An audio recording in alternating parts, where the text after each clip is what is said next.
You have no right to shut off water service to this cul-de-sac. You do it again, and we will have you in front of the board so fast your head will spin." She said it standing at the edge of my gravel drive, one hand on the door of a white SUV that had never carried anything dirtier than a grocery bag, the other hand holding a clipboard she kept glancing at as if it conferred authority. Her name was Renata Voss, and she was the self-appointed compliance chair of the Clearwater Ridge Homeowners Association, and she had absolutely no idea. No idea that the well casing she was gesturing toward, the pressure tank in the pump house behind me, the 3/4-inch main line running under the gravel and splitting at the property boundary, all of it was mine. The equipment was mine. The land under it was mine. The water rights were mine. I had not leased them. I had not shared them. I had simply maintained them quietly for 31 years and never found occasion to explain the arrangement to anyone who hadn't asked. Drop a comment and tell me where you're from, and if something like this has ever happened to you, I want to hear it. I told her the pump had been down for scheduled maintenance and would be back online when the work was finished. I did not tell her how long that would take. She drove away with her jaw set and her clipboard tucked under her arm, and I watched the white SUV disappear around the bend in the county road. Then I turned back to the pump house and picked up my wrench. The land has been in my family since my grandfather Elias Crane filed the original deed in the spring of 1951. He was a driller by trade, not oil, but water, and he had spent the better part of 2 decades moving through the hill country of central Tennessee, reading the geology the way other men read weather, sinking wells for farms and homesteads that had no other reliable source. When he finally settled on the 47 acres that would become our property, he chose the site the way he chose everything, by the evidence. There was a seep along the north face of the ridge, a line of willows following a shallow draw that most people would have walked past without noticing, and a limestone formation at roughly 80 feet that he recognized from 2 counties over. He did not guess. He knew. He sank the first well in the summer of 1951, cased it in steel, and built the original pump house from salvaged barn timber, a low, square structure with a tin roof and a hasp block that I still use today, though the timber has been replaced twice and the lock is a newer model. The deed he filed that spring described the property in metes and bounds, named the water rights as appurtenant to the land, and recorded the whole instrument in the Harmon County Register of Deeds, Book 114, page 208. I have a certified copy in a manila folder in the second drawer of my desk, behind the utility easements and in front of the property tax receipts.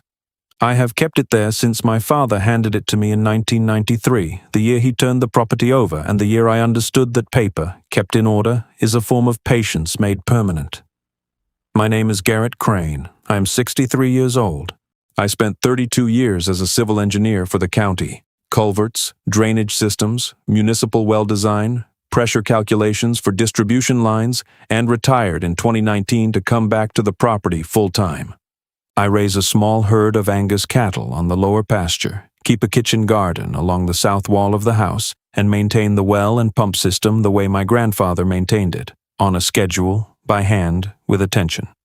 The pump house sits at the top of a gentle rise above the house, and from the door you can see the full length of the property, the pasture fence my father rebuilt in 1978, the old hickory stand along the eastern boundary, the draw where the willows still grow, unchanged. 4 generations have looked at that view. I do not take it lightly. The subdivision came in 2003. The developer, a company called Ridgeline Partners LLC, purchased a 31-acre parcel immediately south of my property line, land that had previously belonged to a retired schoolteacher named Dorothy Wills, who sold it when she moved to be near her daughter in Knoxville. Ridgeline platted the parcel into 22 residential lots arranged in 2 cul-de-sacs, recorded the plat in the county register, and began construction in the spring of 2004. The subdivision was called Clearwater Ridge, which I always thought was a generous name for a development with no creek, no ridge to speak of, and no water rights of its own. That last point is the one that matters. Ridgeline Partners, in their development agreement with the county, had negotiated a water service arrangement. They did not drill their own well. they did not connect to the county municipal system, which did not extend that far out the county road at the time. Instead, they entered into a written agreement with my father, who was still the deed holder in 2003, to purchase water service from the private well on our property. The agreement was drafted by an attorney, signed by both parties, recorded as an easement instrument in the county register, and attached as an exhibit to the Clearwater Ridge subdivision plat. It specified a monthly service fee, a rate schedule for usage above a baseline threshold, maintenance responsibilities, and, in Section 4, Clause 2, the explicit acknowledgement that the water source, the well, the pump equipment, and the pressure system remained the private property of the landowner, and that the easement conveyed a right to receive water service, not a right to control, direct, or interfere with the operation of the system. My father signed that agreement in October of 2003. He showed it to me that same week, spread on the kitchen table with a cup of coffee going cold beside it. He tapped the page with one finger and said, "This is a service arrangement, not a partnership. Make sure whoever lives down there always knows the difference." I told him I understood.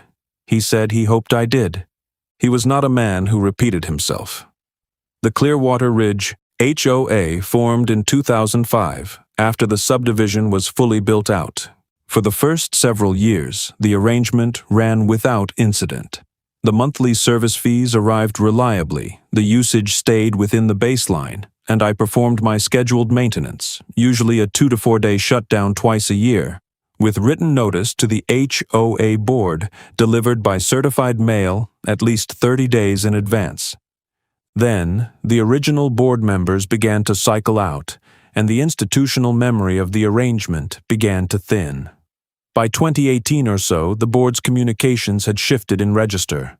Letters that had previously been cordial began to carry a tone suggesting the board had forgotten, or perhaps had never been told, that the water coming out of their residents' taps originated on private land the HOA did not own, had never owned, and had no authority over. The fees still came.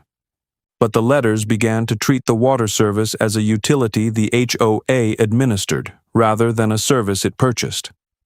I did not correct this impression immediately. I noted it, filed the letters, and continued my maintenance schedule.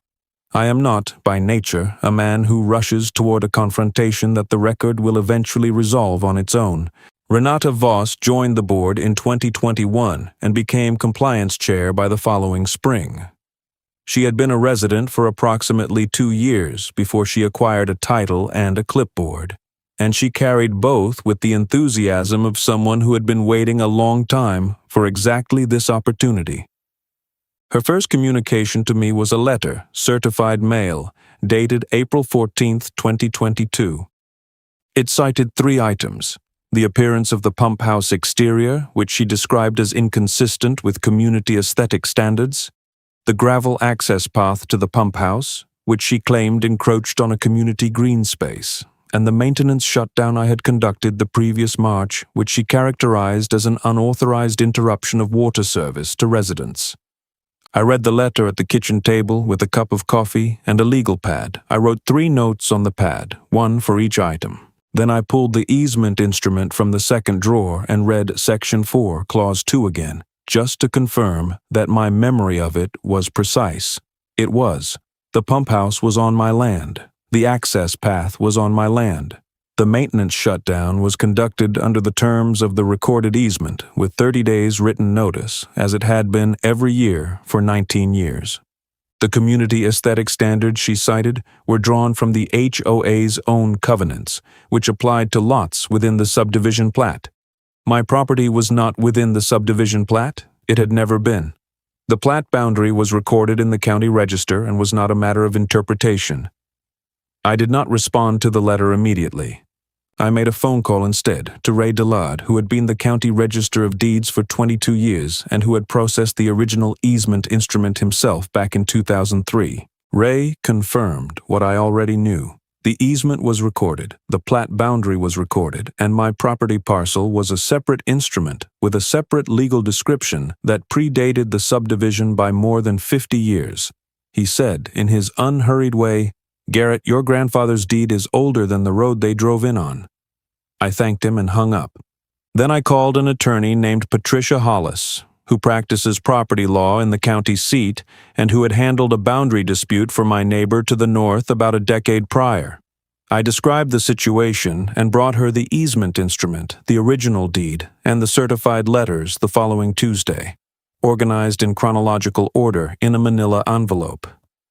She read through them without speaking for about 8 minutes. Then she looked up and said, "They are asserting compliance authority over property they have no covenant relationship with." I said that was my reading as well.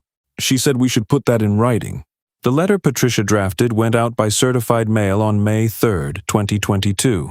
It was 4 paragraphs. It identified the recorded deed, the recorded easement, and the plat boundary. It quoted Section 4, Clause 2 verbatim. It noted that the HOA's covenants applied exclusively to lots within the recorded subdivision plat and that my property parcel was not among them. It requested that the board acknowledge these facts in writing within 30 days and withdraw the April 14th citation. The response was not an acknowledgement. It was a letter from an attorney the HOA had apparently retained, asserting that the water service arrangement created an implied affiliation between my property and the subdivision, and that this implied affiliation brought my property within the practical scope of the HOA's governance authority. The word implied appeared 4 times in 3 paragraphs. The letter did not cite a statute. It did not cite a recorded instrument. It cited, in the end, nothing but the board's own belief that the arrangement conferred authority it had never actually been granted. Patricia read it and set it down with the careful deliberateness of someone placing a fragile object. "They have retained counsel to argue implication," she said, "against a recorded deed and a recorded easement." She paused. "That is a choice." I told her I found it interesting. She said we should let them make it and begin pulling the full title chain. The title search took 11 days. What it produced was a chain of ownership from the original 1951 deed through every instrument recorded against the parcel, the utility easement from 1967, the driveway easement from 1984, the water service easement from 2003, and the property tax records for every year in between. Not one instrument conveyed governance authority to any third party. Not one instrument created a covenant relationship between my parcel and the Clearwater Ridge subdivision. The easement from 2003 was a service contract. It conferred a right to receive water. It conferred nothing else. Patricia filed a declaratory judgment action in the Harmon County Circuit Court on July 18, 2022, asking the court to establish on the record that my property was not subject to the HOA's covenants, that the HOA had no enforcement authority over my property or equipment, and that the water service easement did not create an implied affiliation of any kind. The filing attached the 1951 deed, the 2003 easement, the plat map with the boundary clearly marked, and the full title chain. It also attached Renata Voss's April 14th letter and the HOA attorney's response as exhibits to the complaint. The HOA's attorney filed a motion to dismiss. The court denied it in September. The case was set for a hearing in February of 2023. In the meantime, I continued my maintenance schedule. I had a major service due in January, impeller inspection, pressure tank bladder replacement, and a full electrical check on the pump motor, which had been running for 11 years and was due for thorough evaluation. I sent the 30-day notice by certified mail on December 14, 2022, addressed to the HOA board president. The notice stated that the well would be offline for a period of up to 7 days beginning January 9, 2023, for scheduled maintenance, consistent with the terms of the recorded easement. It was the same notice I had sent every year for 19 years. Renata Voss called me on December 17th. I did not answer. She left a voicemail. I saved it, transcribed it to a document, and filed it in the folder labeled HOA Correspondence 2022 to 2023. Then I called the pump contractor and confirmed the January schedule. The morning of January 9th was cold and clear, with a thin frost on the gravel and the smell of wood smoke drifting down from the ridge. I walked up to the pump house at first light, unlocked the hasp, and pulled the main breaker on the pump motor. The pressure gauge dropped steadily. By 8 in the morning, the line pressure at the property boundary read 0. The work had begun, and it would take as long as it needed to take. That was the arrangement. It always had been. The contractor's name was Dale Whitfield, and he had been servicing private well systems in Harmon County for going on 28 years. He arrived at 7:45 in a truck that carried the particular smell of pipe compound and machine oil that I had known since childhood, when the same truck, a different generation of it, but the same smell, had belonged to his father. Dale pulled on his gloves in the cold air, looked at the pressure gauge I had already zeroed out, and said, "Impeller first, then the bladder, then we'll pull the motor leads and see what the windings look like." I told him that was my thinking too. We went to work. The impeller inspection took the better part of the first day. The pump had been running since 2012, 11 years of continuous service at roughly 4 to 6 hours of daily runtime, and the wear on the lower impeller stage was visible to the eye once Dale had the assembly pulled and laid out on the workbench. The wear was not catastrophic, but it was at the threshold where a careful operator replaces the component rather than waits to see what the next year brings. My grandfather had a phrase for this kind of maintenance. He called it paying the debt before it comes due. He said it about wells, about fence posts, about the roof of the barn, and about the behavior of men in general. It applied equally to all of them. Dale ordered the replacement impeller assembly from a supplier in Nashville. It arrived on the third day, which meant the system remained offline through January 10th and into the afternoon of January 11th.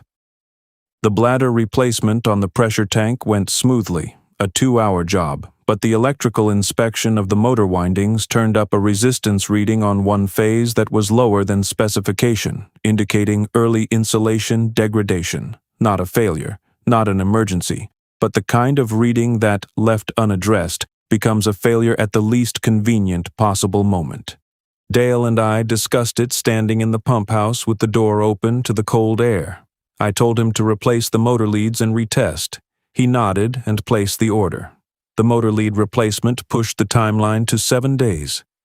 That was within the range I had stated in the certified notice, up to 7 days, and it was driven entirely by the condition of the equipment.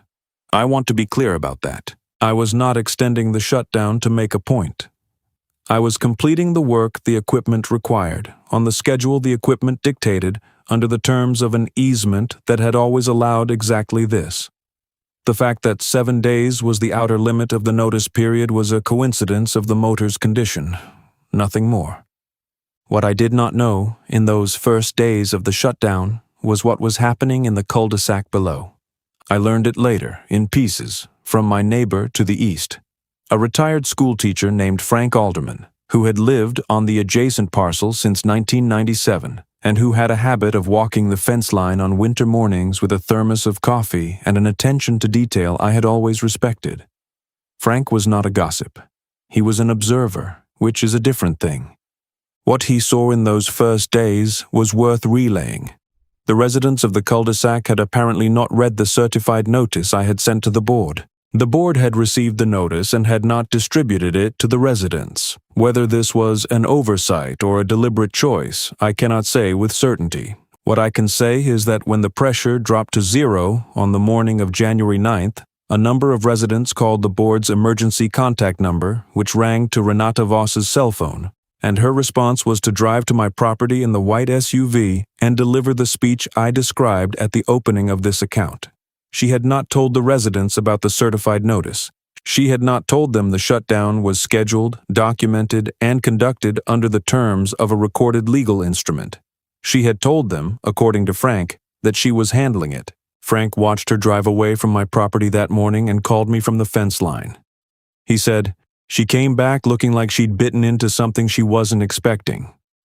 I thanked him for the information and went back inside to make a note of the date and time of the visit, which I added to the HOA correspondence folder, logged and preserved.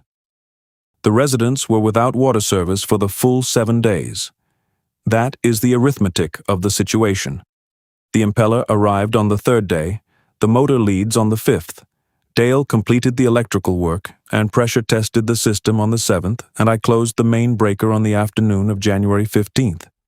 The pressure climbed back to operating range within 40 minutes, and I watched the gauge with the same attention I had given it every time I had restarted this system over the past 31 years. When it held steady at the set point, I wrote the date and the final pressure reading in the maintenance log, closed the pump house, and walked back down to the house through the cold afternoon air. I did not call the board to announce the restoration. The easement did not require me to do so. The system was back online when the work was finished. That was always the arrangement. What I learned afterward, through Frank and through the declaratory judgment proceedings already underway, was that those 7 days had produced a significant volume of documentation, not of my own making, but of the board's. Renata Voss had sent 3 emails to the HOA's attorney during the shutdown, each characterizing the maintenance period as an unlawful interruption of service and demanding immediate legal action to restore water. The attorney had responded to each email with a version of the same caution. The matter was already in litigation, the easement terms permitted scheduled maintenance shutdowns, and unilateral action during an active court proceeding was inadvisable. Renata had apparently found this guidance unsatisfying.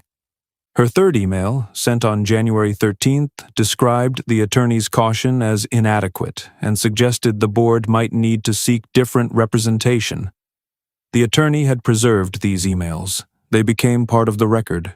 She had also posted to the Clearwater Ridge Community Forum, a private online group for subdivision residents, a message describing the shutdown as an abuse of power by a neighboring landowner who was, in her words, holding the community hostage to avoid accountability for code violations. She had not mentioned the certified notice. She had not mentioned the recorded easement.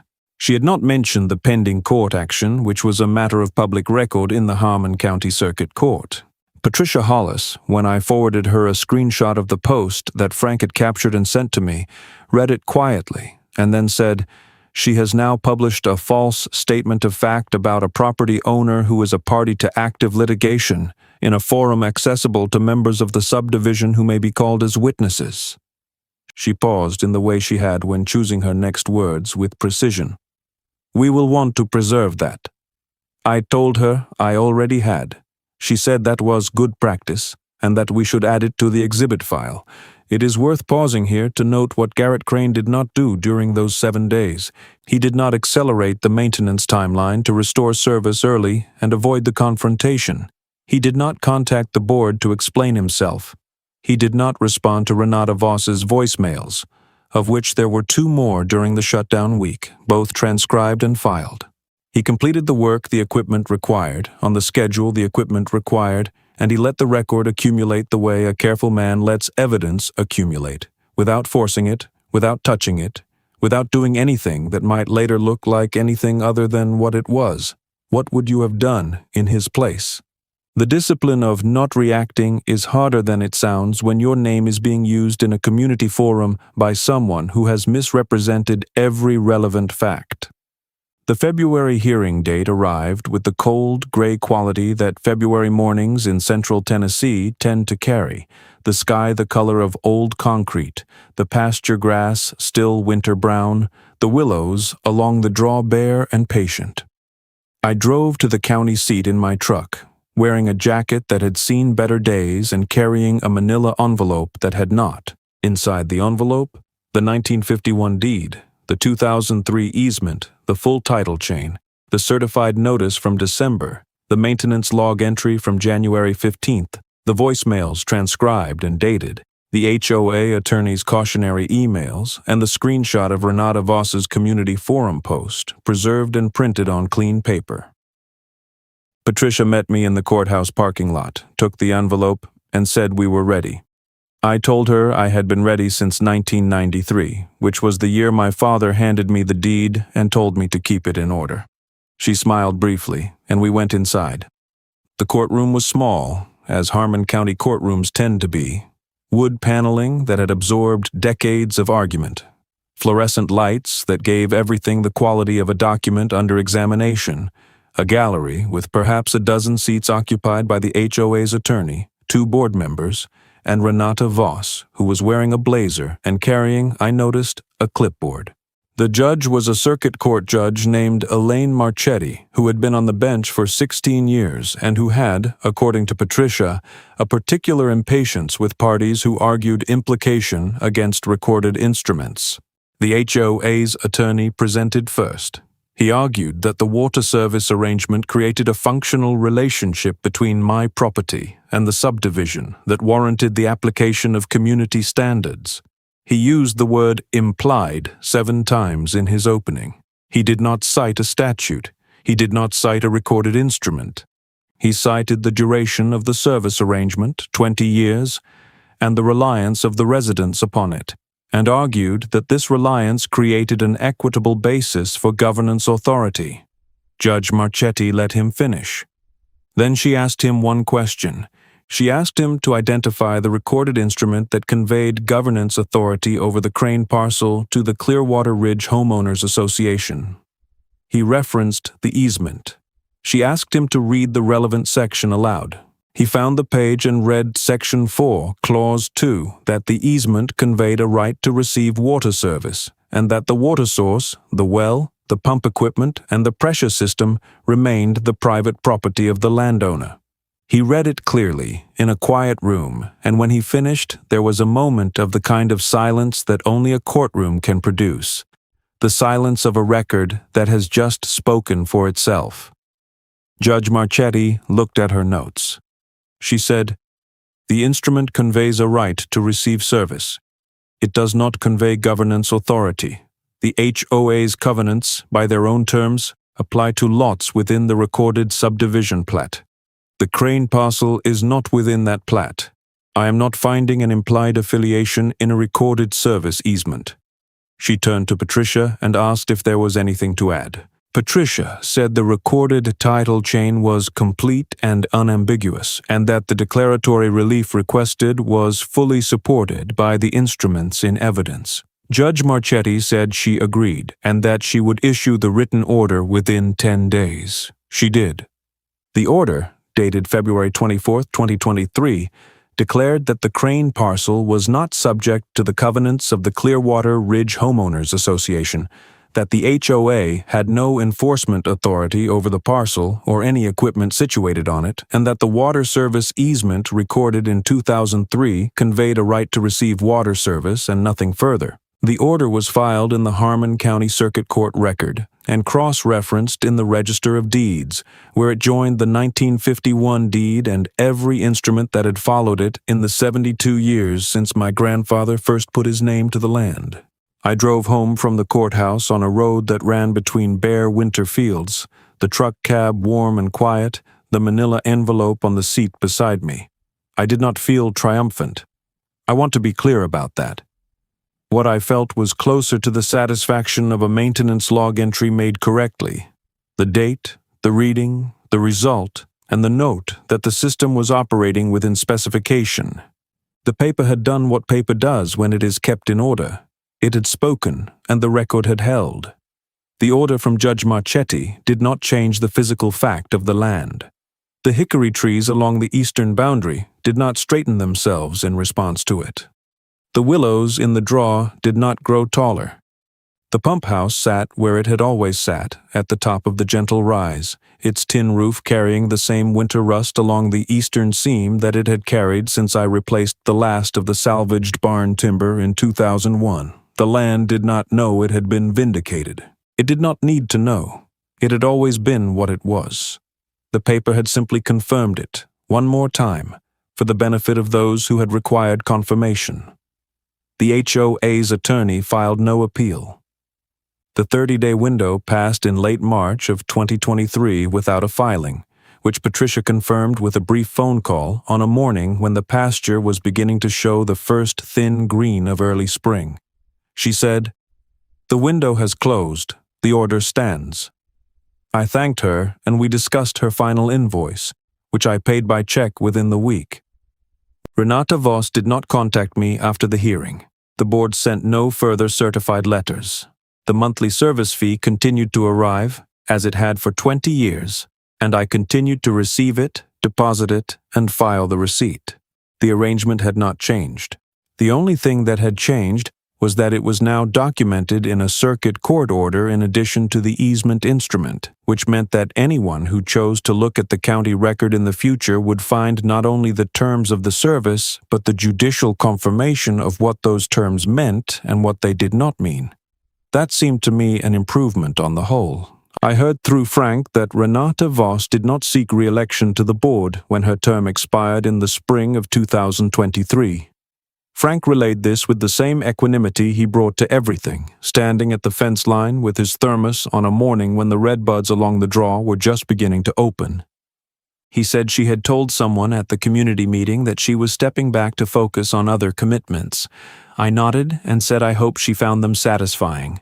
That was all either of us said on the subject. The board that replaced the previous one sent me a letter in April of 2023 DARS. Not certified mail, just a regular envelope, introducing themselves and acknowledging the court order. It included a question about whether I would be willing to meet with the new board to discuss the service arrangement. I wrote back that I was willing, and we met at a picnic table in the subdivision common area on a Saturday morning in May, with coffee in paper cups and a copy of the easement instrument on the table between us. The new board president was a man named Gerald Oakes, who worked in insurance and who had the careful, attentive manner of someone accustomed to reading documents for a living. He read Section 4, Clause 2 without being prompted, nodded once and said, "So the maintenance shutdowns are a contractual right, not a courtesy." I told him that was correct. He said he understood. We finished our coffee and shook hands. And that was the most productive conversation I had ever had with anyone associated with the Clearwater Ridge Homeowners Association. It took 20 minutes. The next scheduled maintenance fell in the summer of 2023, and Gerald Oakes distributed the certified notice to every resident in the subdivision the same week it arrived. I know this because 3 residents stopped by the property that week to ask questions, politely, with genuine curiosity. The way people ask questions when they have actually been given information and want to understand it rather than fight it. None of them had known before that week that their water came from a private well on a neighboring parcel that predated their subdivision by 52 years. I did not say this with any particular satisfaction. It was simply a fact that had not been communicated to them, and now it had been. That, too, seemed to me an improvement. The land settled back into its rhythms, the way it always does when the human noise around it quiets. The lower pasture carried the Angus herd through the summer without incident. The kitchen garden along the south wall produced more tomatoes than I could reasonably use, which I left in a box at the end of the drive with a sign that said, "To take what you needed," and people did. The hickory stand along the eastern boundary held its canopy through the heat of July and August, and the draw stayed green through the dry weeks in late summer because the willows had roots that went deeper than the drought. 4 generations of cranes had watched that draw stay green in dry summers. It was not a surprise. It was a confirmation of something already known. The maintenance log for 2023 has 11 entries. The last is dated December 12th, a full inspection of the pump motor following 2 years of operation after the lead replacement, all readings within specification, no action required. I wrote the date and the readings in the log, closed the cover, and put it back on the shelf beside the logs for every year going back to 1989, when my father started keeping them in the format I have continued. Before that, my grandfather kept his records on index cards in a metal box, which I still have. The handwriting is cramped and precise, the way a driller's handwriting tends to be, a man who spent his working life making measurements that mattered. There is a thing I have come to understand about institutions that claim authority they do not legally possess. They are not, in most cases, acting in bad faith the way that phrase implies deliberate malice. They are acting in the bad faith of the unconsidered assumption. The belief that because they have always behaved as though they had authority, the authority must exist. Renata Voss did not forge a document. She did not conspire to defraud me. She read the HOA's covenants, found language about community standards and compliance, and applied it outward without first asking whether the boundary of her authority matched the boundary of her confidence. That is a common failure. It is not a crime. But it is the kind of failure that the record is specifically designed to correct, and the record corrects it without anger, without drama, and without requiring the person who holds the deed to raise his voice. My grandfather Elias Crane understood this. He filed his deed in the spring of 1951 not because he expected a dispute, but because he understood that a right unrecorded is a right that depends on memory, and memory is unreliable. He put the instrument in the county register so that the record would hold the right, regardless of who forgot, who moved away, who cycled onto a board and mistook a clipboard for a title. He was a practical man. He did not philosophize about property law. He simply understood that the paper was the thing, and that the paper needed to be kept in order and in a place where it could speak. When an institution makes a claim against you, when a letter arrives citing violations, when a voice at the edge of your drive tells you that you have 14 days to comply, the first question is not whether the institution is large or official-sounding, or represented by an attorney who uses the word implied with confidence. The first question is whether the claim has a legal foundation. And the answer to that question is never in the institution's tone, or its stationery, or the certainty of its compliance chair. The answer is in the record. It is always in the record. Go find it, read it carefully, and let it speak. On a morning in early spring, when the redbuds along the draw were opening and the pasture was green again after the long brown of winter, I walked up to the pump house at first light to check the pressure gauge and make a note in the maintenance log. The frost was thin on the gravel, the kind that disappears before 8 in the morning, and the air carried the smell of damp earth and new growth that belongs to that particular week of the year in central Tennessee and to no other. The gauge read steady at the set point. The motor was quiet. The system was operating within specification, the same as it had been operating, with scheduled interruptions for maintenance, for 31 years under my hand, and for the years before that under my father's and my grandfather's. I stood at the pump house door for a moment and looked down the length of the property. The pasture fence, the hickory stand, the draw with its willows catching the early light. The same view my grandfather had looked at when he chose this land, when he read the geology and the seep and the limestone formation and decided this was the place. The same view my father had looked at when he handed me the deed in 1993 and told me to keep the paper in order. The same view I had looked at on the morning of January 9th, 2023, when I pulled the main breaker and let the pressure drop to 0, and the work began, and the record accumulated. I closed the pump house door, locked the hasp, and walked back down to the house through the cold morning air. The land was quiet. It had always been quiet when you let it be. If you have a land story, a boundary dispute, an HOA that overstepped, or a deed that saved you, I would genuinely like to read it in the comments.